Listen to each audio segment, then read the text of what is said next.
교회란 무엇일까요? 여러 가지로 정의할 수 있지만 교회란 믿음의 공동체입니다. 예수님을 나의 구원자로 믿습니다. 그렇게 고백한 사람들이 모인 공동체. 예수님이 내 삶의 이제부터는 주인이십니다. 이제는 예수님 뜻 따라 살겠습니다. 결단한 사람들이 모여있는 공동체가 교회입니다. 이 믿음을 공개적으로 고백하고 세례를 받습니다.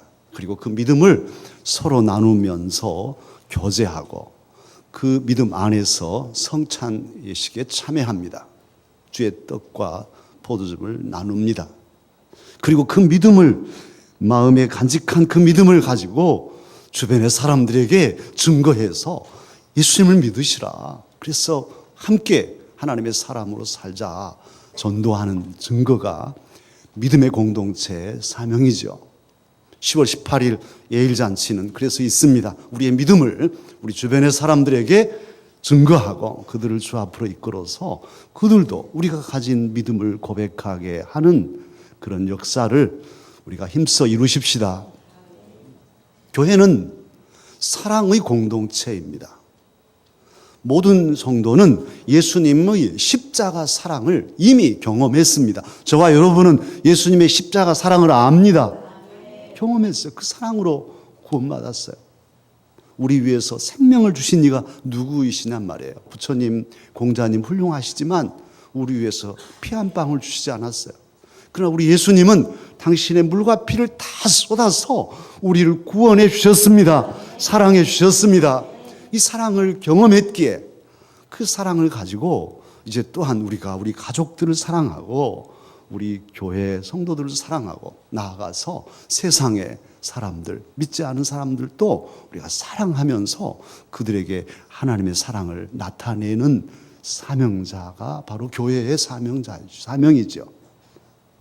저와 여러분 그렇게 사랑의 공동체를 이루어가야 할 것입니다. 또한 교회는 무엇이냐? 의의 공동체입니다.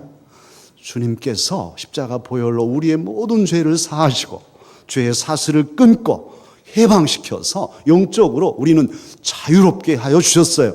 그리고 이제 우리는 영적으로 보면 정결해져서 깨끗한 그리스도인이 되었기에 감히 하나님을 아버지라고 부르고 하나님께서도 내 아들 내 딸이라 오늘도 우리를 이 성전에 부르시고 우리를 품어 안아주십니다. 그래서 우리는 의로운 하나님의 자녀가 됐어요. 그렇기 때문에 이제 이 의를 경험한 우리들로서는 세상 어두움 속에 가서 작은 빛이 되어서 정말 어지러진 곳에서도 반듯하게 살며 의의 빛을 발해서 저렇게 사는 것이 의롭게 사는 것이구나 하고 보여줘야 할 사명이 교회 안에 있습니다. 우리에게 있습니다. 교회는 무엇일까요? 교회는 소망의 공동체입니다. 모든 성도들은 하나님 나라를 바라보며 삽니다. 이 세상에 살지만 이 세상에 연연하지 않아요. 집착하지 않아요. 열심히 살아도 언젠가는 다 털고 우리는 하나님의 나라에 가야 할 것을 알고 있습니다. 바라보고 있습니다. 그리고 그 하나님의 나라를 지금 오늘 내 가정에 이루고 교회의 잔치로 이루고 또 세상 속에도 그 하나님의 나라를 이루기 위하여서 우리는 꿈을 품고 살아가는 사람들입니다. 그래서 우리는 금세 안심, 내세 복락의 삶을 사는 사람들이에요. 한번 따라 하실까요? 금세 안심, 내세 복락. 금세, 이 세상에서도 우리는 평안함을 누리고 뿐만 아니라 저 세상 내세에도 복락을 누리는 꼭 먹고 알 먹고 꽁털까지 깃털까지 이용하는 이런 사람들이 하나님의 사람들이에요. 할렐루야. 그런데 말이에요. 이런 귀한 믿음의 공동체 안에 믿는 사람들이 있는 공동체 안에 믿음이 약한 사람들이 있습니다. 웬일일까요? 믿음이 부족해. 약해서 넘어지고 쓰러지고. 사랑의 공동체인데 교회 안에 서로 다투고 미워하고 시기하고 갈라지고 쪼개지는 이런 아픈 사건들이 있어요. 의의 공동체인데 믿음의 사람들이, 의로운 하나님의 백성들이 세상에 나가가서 부정하고 부패하고, 그래서 매스컴에 사건이 크게 연루될 때 그 안에 그리스도인들이 있단 말이에요. 이게 웬일일까요? 소망의 공동체인데 하나님의 나라는 다 잊어버리고 그냥 이 세상 것에 집착하고, 이건 뭐 놓으면 죽을 것처럼 연연하고 욕심만 부리고 이 세상 것에 취해 사는, 세상 가치관과 세상 풍조에 취해 사는 그리스도인들이 많단 말이에요. 여러분은 어떠신가요? 왜 이런 일이 생겼을까요? 교회가, 하나님의 교회가 왜 이럴까요? 그것은 주님의 교회지만, 하나님이 거룩하게 하신 교회지만 지상에 있기 때문에, 죄 많은 세상 속에 있기 때문에 교회는 완전하지 못해요. 완성을 향하여 가는 것이죠. 완전해져 가는 것이지 펑 하고 그냥 그대로 완전해진 게 아니에요. 마치 부부가 결혼하면, 결혼식 딱 끝나면 펑 하고 완전한 부부가 되는 것이 아니라, 나는 된장국, 당신은 콩나물국, 왜 당신은 꼭 콩나물국만이냐 하고 서로 다투면서 조정에 가서 콩된장국물 뭐 이렇게 만들어 가듯이, 그게 부부가 되어져 가듯이 교회도 되어져 가는 공동체예요. 저와 여러분도 되어져 가는 공동체입니다. 완전한 교회는 하나님의 나라에 가서 이루어질 것입니다. 그렇기 때문에 교회 안에, 지상 교회에는 여러 가지 갈등들이 존재합니다. 믿음이 약한 자, 사랑이 부족한 사람, 또 의가 좀 부족한 사람, 여러 사람들이 섞여 있기 때문에 갈등들이 있어요. 가정도 마찬가지, 부부도 갈등이 있잖아요. 부자지간에도 갈등이 있고, 다 어디나 사람 사는 곳에는 갈등이 존재해요. 성령에 충만한 교회, 최초의 교회 에루살렘 교회 얼마나 열심이었습니까? 성령이 막 직접 내리는 걸 목격하고 사람들이 놀래고 이럴 정도로 강력하게 역사하던 그 초대교회에도 갈등이 있었어요. 헬라어를 쓰는 이 헬라파 과부들이 히브리파 사람들에게 천대를 받았어요. 같이 다른 일도 아니고 구제하는 일이에요. 과부들을 도와주려고 교회에서 그렇게 예산을 세워서 돕는데, 아니 히브리파 과부들만 더 많이 주고 우리는 적게 주네? 그래서 사랑하는 일 때문에 불평이 생겨서 교회 안에 시끄러움이 나게 되고 교회가 그냥 다투게 되었던 것 우리는 기억합니다. 그렇게 성령 충만한 교회에서도 사랑하는 일 때문에 오히려 분란이 나는 이런 어처구니 없는 일이 생겼어요. 그런데 이런 것은 아니지만 세계 최고의 도시인 이 로마시에 세워진 로마 교회 안에 문제가 생겼어요. 갈등이 생겼어요. 그래서 서로 다투게 되었습니다. 사랑하는 강서가족 여러분, 우리 가족들이, 부부가 서로 다투고 형제끼리 다투고 교회가 서로 다투고 갈등을 가진다면 하나님이 기뻐하실까요? 안 기뻐하실까요? 뭐 권투 시합 시켜놓고 잘한다 이러실까요? 그러시지 않아. 하나님은 그런 분이 아니셔요. 우리가 다투면 하나님 아버지의 마음이 찢어지는 거예요. 형제들이 다투면, 오늘 중고등부와 같이 예배드리는데 부모 마음이 찢어지는 거예요. 찢어져. 너 정말 너희들 나에게 다른 것 안 해줘도 좋으니 사이좋게만 살아라. 그런 거잖아요. 하나님 마음, 우리 부모님들이 하나님 마음 닮으셨다. 그리고 하나님 마찬가지, 우리가 정말 사랑하고 서로 하나 되어서 평화롭게 살면 기쁘신 거예요. 그러나 다투면, 갈등을 가지면 괴로우셔요. 그래서 오늘 하나님께서는 로마 교회를 향해서, 그리고 오늘 우리 강서 교회도 안에 여러 가지 갈등 요소들이 있을 수 있으니까 말씀하셔요.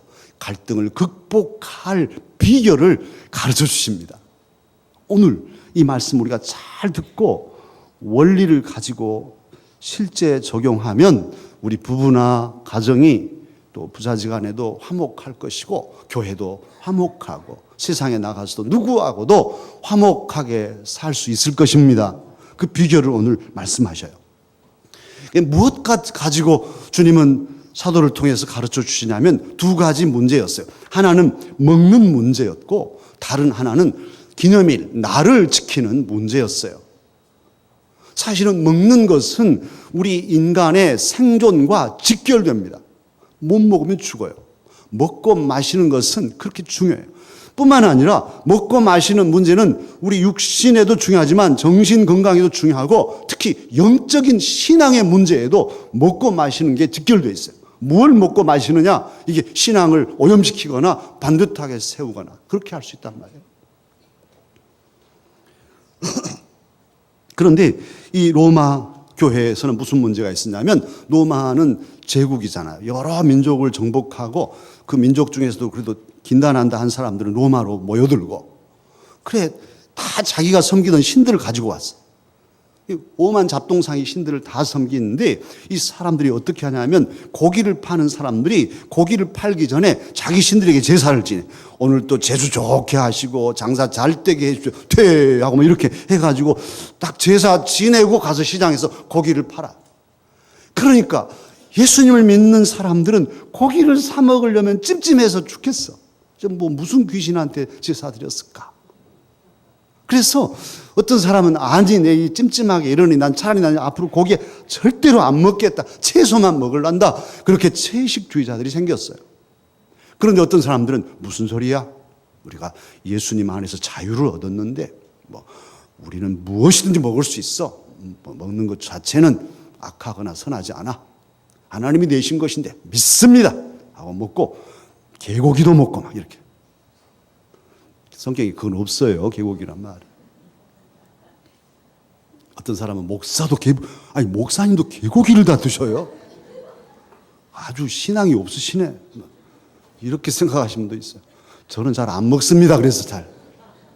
그런데 이 먹는 것 때문에 문제가 됐어요. 그래서 먹는 사람들은 안 먹는 채식주의자들 향해서 저 참 믿음 없는 것들 믿고 먹으면 되련만은 아이고 자기들이 소야 양이야 토끼야 이렇게 비난하고, 또 채식주의자들은 아이고 저 개기름 번들한 녀석들 아주 저 경건도 없는 녀석들 이렇게 비난하고, 이게 뭡니까? 교회 안에서 이런 일이 생겼어. 갈등이 생겼어요. 또 날의 문제가 있었습니다. 그제 우리 추석을 지냈지요. 날을 지키려고 올해는 또 어쩌실까 사람들이. 저는 여러분이 다녀오실 때까지는 항상 조마조마 무슨 교통사고요. 사람이 죽잖아. 이번에도 여러 명이 죽었어요. 얼마나 마음 아파요. 자, 이 귀한 명절에 초상집이 됐으니까 정말 조심하셔야 돼요. 조심 또 조심.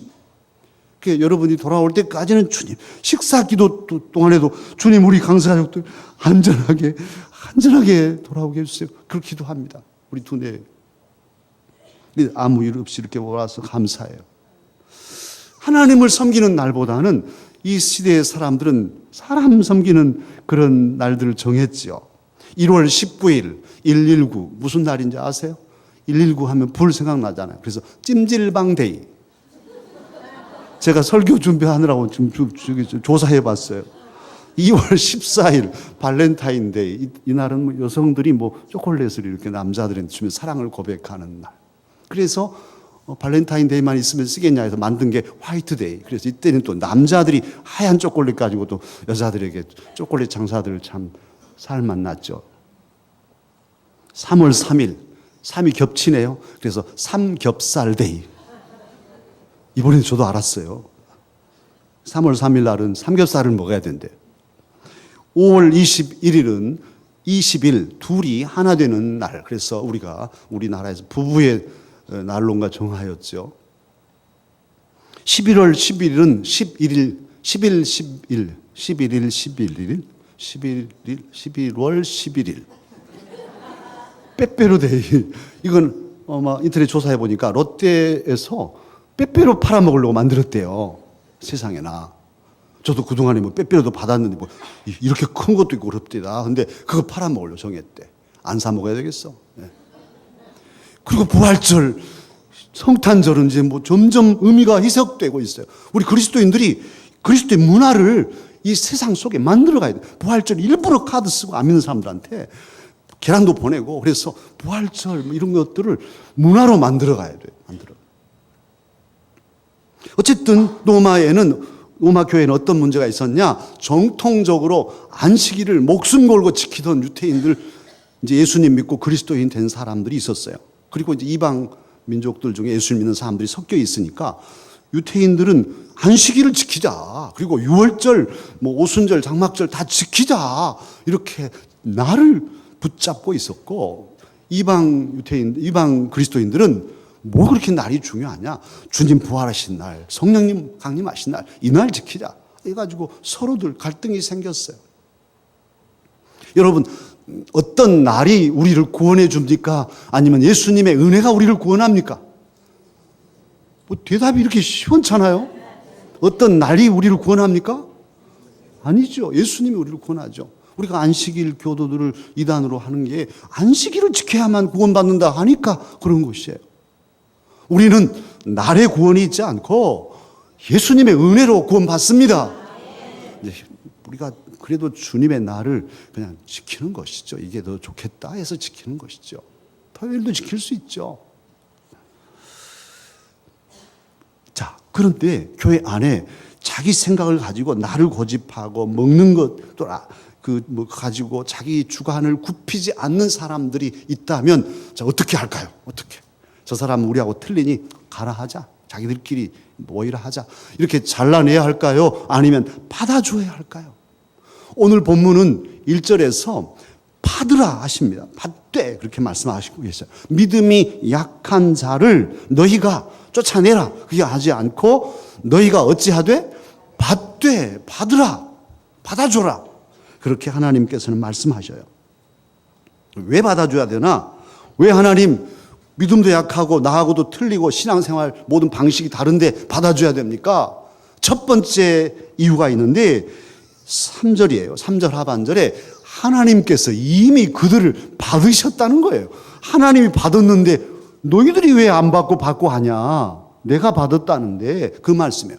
고기를 먹는 사람도 받았고 채소를 먹는 사람도 받았고 토요일 지키는 사람도 받았고 일요일 안식일을 주일을 지키는 사람도 받았다는 거예요. 그러니 너희들이 뭘 받고 안 받고 야단이냐? 받아줘라.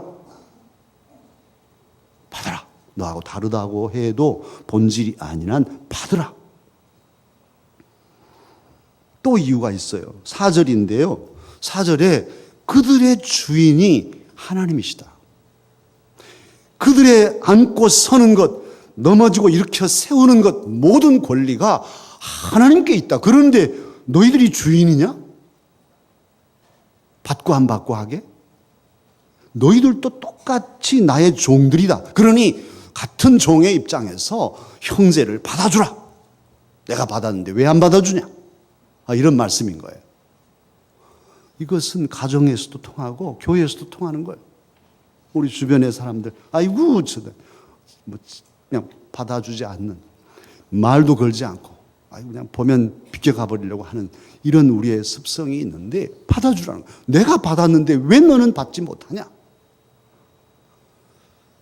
그리고 또한 우리가 형제, 나와 다른 또는 믿음이 약하거나 오히려 반대로 강한 사람도 있을 수 있겠죠. 이런 이들을 받아줘야 할 이유가 있는데 그것은 평화를 이루려면 받아줘야 돼요.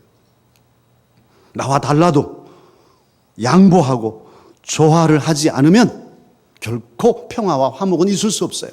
부부가 만났습니다. 그런데 아까도 말씀드렸지만 국 가지고 서로 싸우다가 이혼한다면 문제가 뭘 문제겠어요? 사실 치약 짜다가 이혼한 부부가 있다 그러잖아요. 남자는 가운데부터 짜고 아내는 똘똘 말아서 짜고 왜 당신은 말아 짜냐? 왜 당신은 중간부터 짜냐? 해가지고 이혼해. 결국 화가 나서 싸우다가 치약 가지고 이혼했어요. 어찌 이혼했어요? 치약 짜다가. 이게 참 얼마나 어리석은 일입니까마는 사람이 감정으로 치달리면 그렇게 된단 말이에요. 그리고 그럴 때는 치약 2개 놓으면 되지. 남편은 가운데부터 짜서 하고 아내는 말아 쓰고 누가 더 좋은가 나중에 보면 알겠죠. 뭐 그거 가지고 다퉜냐고. 조금만 양보하고 받아주면 될 일을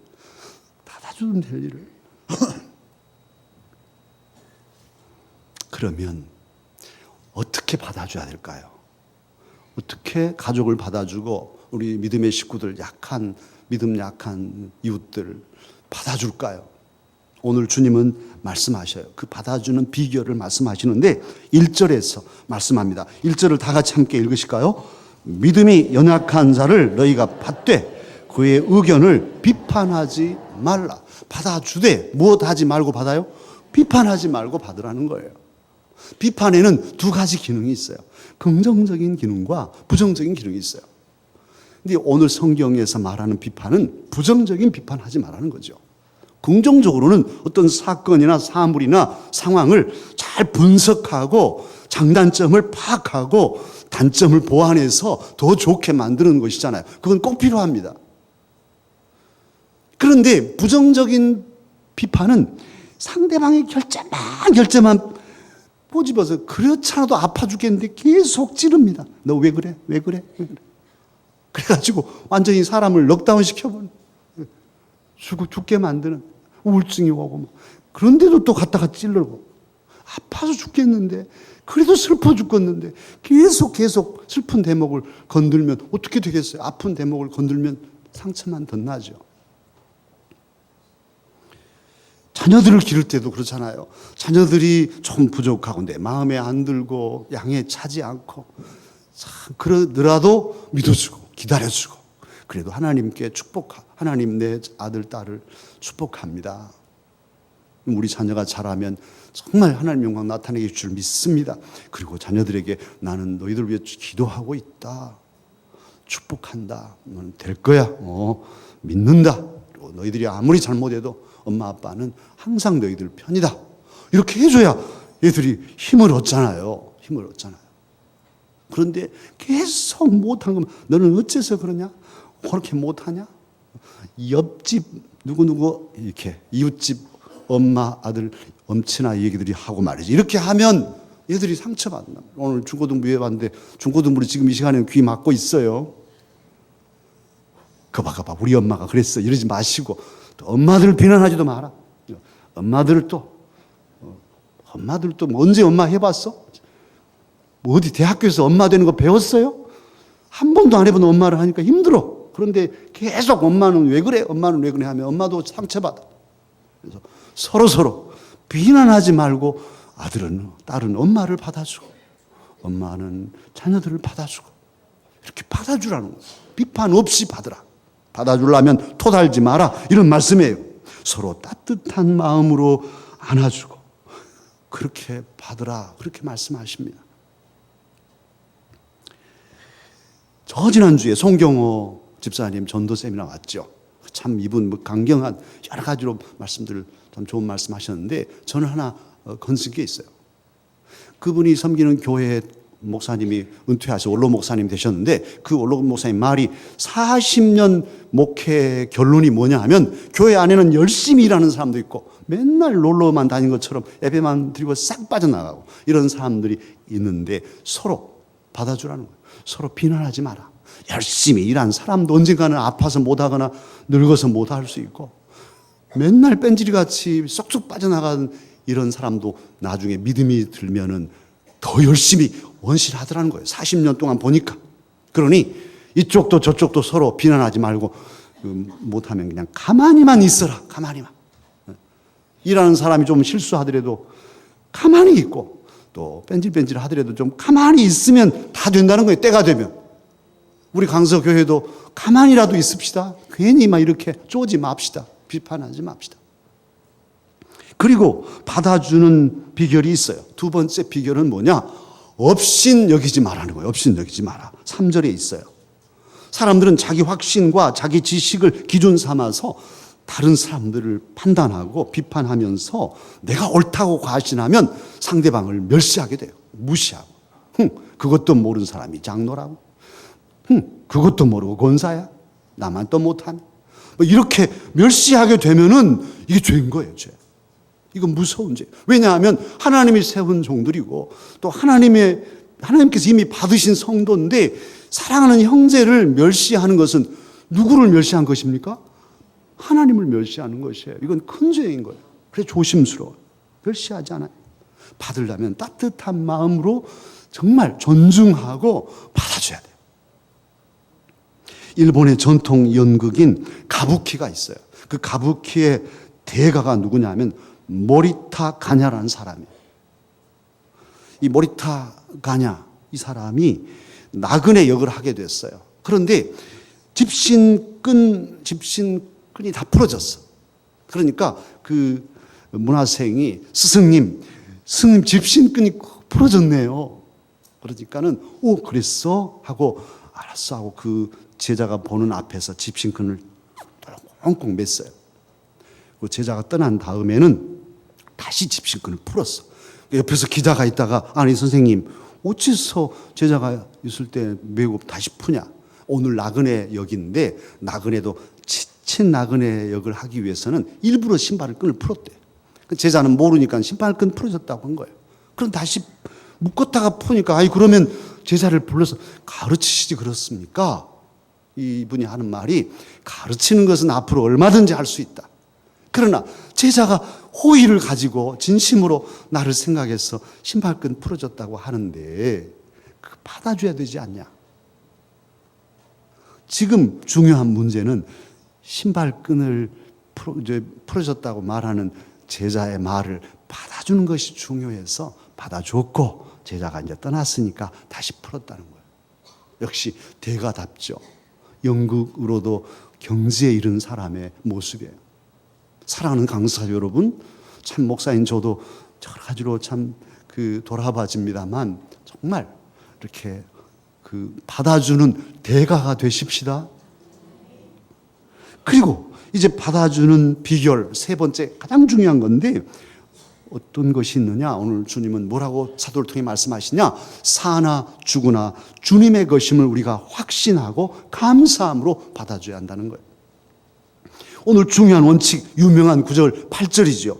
오늘 8절 말씀 우리가 외우기도 합니다. 함께 읽어보실까요?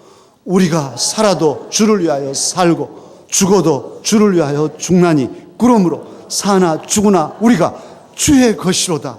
아멘. 이 말씀을 먹는 것으로 변형시켜 보십시다. 우리가 먹어도 주를 위하여 먹고 안 먹어도 주를 위하여 안 먹나니 그러므로 먹으나 안 먹으나 우리가 주의 것이로다. 먹는 사람이든 안 먹는 사람이든 다 주님 것이에요. 그러니까 참으로 대부분의 갈등이 왜 일어나냐? 주님 것이라는 사실을 잊어버리고 주님을 위한 존재임을 잊어버리고 나만 생각하니까 되는 거예요. 말은 주님 위하여라 하지요. 그러나 내 자존심이 다치면 참지 못해. 그래가지고 여기저기 전화하고 교회가 시끄럽고 교회가 시끄러운 건 아무 상관없어. 내 자존심 다친 것만 상관 있어. 그런 사람들은 주님을 위한 사람이 아니잖아요. 주님을 위한다면 주님의 영광을 위해서 그래 나는 아무 잘못이 없지만 내가 덤터기를 다 쓰자. 내 잘못 없지만 내 잘못이라고 하고 꼭 참고 내 속이 아리고 쓰려도 주님 십자가 지시듯이 저도 이 십자가 져서 교회가 평안하고 여러 성도들의 마음 평안하게 하랍니다. 딱 다물고 죄도 없이 다 죄를 뒤집어 쓴다면 그분은 누구를 위하여서 그러신 거예요? 주님을 위한 것이죠. 그런데 말은 주님 위하여 주님께 영광 돌리고 주님 위해 헌신합니다 해놓고는 조금만 다치면 뭐야? 하고 교회가 시끄러운 건 아무 생각 안 한다면 주님 위한 사람이 아니잖아요. 주님을 위하여 주님 것이라고 생각하면 답이 딱 나와요. 형제를 받아주고 참아주고 견뎌주고 기다려주고 그럴 수 있어요. 그럴 힘이 생겨요. 그리고 더더욱 6절에서 말하는 대로 하나님께 감사까지 하게 돼요. 주를 위해서 먹고 마시고 나를 지키고 안 지키고 이런 모든 일들을 할 때 주님을 위한 삶은 결국은 평화를 이루고 화목을 이룬단 말이에요. 그러기에 저와 여러분 가정에서 부부간에 또 부자지간에 또 교회에서 성도들끼리 또 세상 사람들과 갈등이 생기고 분쟁이 일어나게 되면 항상 상충될 때에는 세목 자잘구레한 그런 법칙이나 그런 그 사건 이런 것에 얽매이지 말고 주님을 바라보셔. 주님을. 나무를 바라보다가 숲에 갇혀서 길을 잃고 헤매지 말고 그렇게 길을 잃었으면 눈을 들어서 하늘을 보고 저 하늘에 있는 별을 보고 태양을 보고 방향을 잡고 길을 찾아야 한단 말이에요. 그것이 오늘 본문에서 가르치신 원리입니다. 사나 죽으나 우리가 주님 것이니 우리는 먹어도 주를 위해서 마셔 안 먹어도 주를 위해서 나를 지켜도 안 지켜도 주를 위해서라는 이 큰 목적을 바라보면 답이 나와. 어떻게 처신할지 답이 나옵니다. 무슬림들이 자살 테러를 하고 명예살인을 해서 자기 누이를, 자기 친딸을 성폭행 당했다고, 그렇지 않아도 아파서 슬퍼서 있는 딸을 죽이는, 아무 가책도 없이 죽이는 이 명예살인을 왜 합니까? 정말 하나님께서 뭘 원하시는지는 보지 않고 이 계율만, 자기 집안 명예만 생각하고 계율만 생각하니까 사람을 죽이잖아요. 그런데 우리 그리스도인도 계율에 매이고 이런 자질구레한 법칙에 얽매이게 되면 잔인해질 수 있어요. 독해질 수 있어요. 믿는 사람처럼 독해지는 것이, 정말 확신을 가지고 이래버리니까. 이번에 인터넷에, 저는 소개는 안 하랍니다만은 뭐 어느 교회 뭐 권사님 가정에 자부가 자살했잖아요. 인터넷에 떠덥시다. 그 확인 여부는 둘째이고, 이게 뭘까 싶어요. 독해지고 악해질 수 있어요. 그러기에 저와 여러분은 정말 하나님을 늘 바라봐야 돼요. 하나님 사랑, 이웃 사랑이 모든 율법의 완성이잖아요. 세목에 갇혀서 길을 잃지 말고 주님을 바라보고 주를 위하여서 하나님 사랑으로 살아가야 한단 말입니다. 남편이 병들어서 병원에서도 포기한 가정이 있었어요. 얼마나 힘들겠어요. 남편이 이제 죽게 됐어요.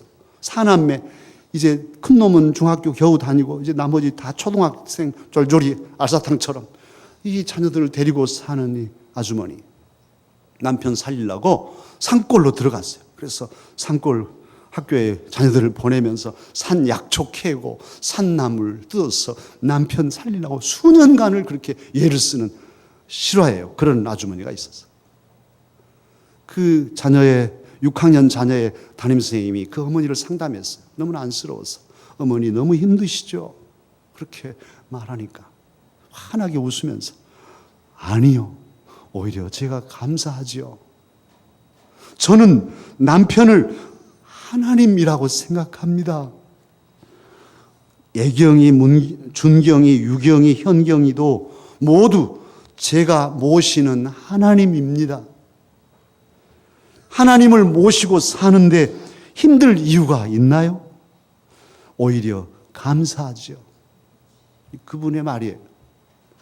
가족을 하나님으로, 주님으로 생각하고 섬기니까 하나도 괴롭지 않대요. 감사하대요. 생각해 보세요. 저와 여러분 신앙이 깊을수록 주님을 위해서라면 내 생명도 바칠 각오가 있잖아요. 주님, 하나님을 섬기는데 무엇이 아깝겠어요? 그런데 하나님은 그렇게 섬긴다 말은 하고 가족들은 하나님 아니니까 하나님은 우습게 생각해 버린다면 하나님 사랑, 이웃 사랑이 아니라는 거예요. 우리가 주님의 것임을 믿는다면, 저와 여러분이 주의 것이라면 이제 정말 주님 위하여, 먹어도 마셔도 주님 위하여, 안 먹고 안 마셔도 주님 위하여 맡은 일에 최선을 다하고 서로 따뜻한 사랑의 마음으로 받아주면서 아름다운 가정 천국, 교회 잔치, 세상에 하나님 나라 세워 살아가십시다. 주님은 우리를 사랑하시고 기뻐 받으시며 놀라운 은혜와 복으로 채워주실 것입니다. 기도하겠습니다.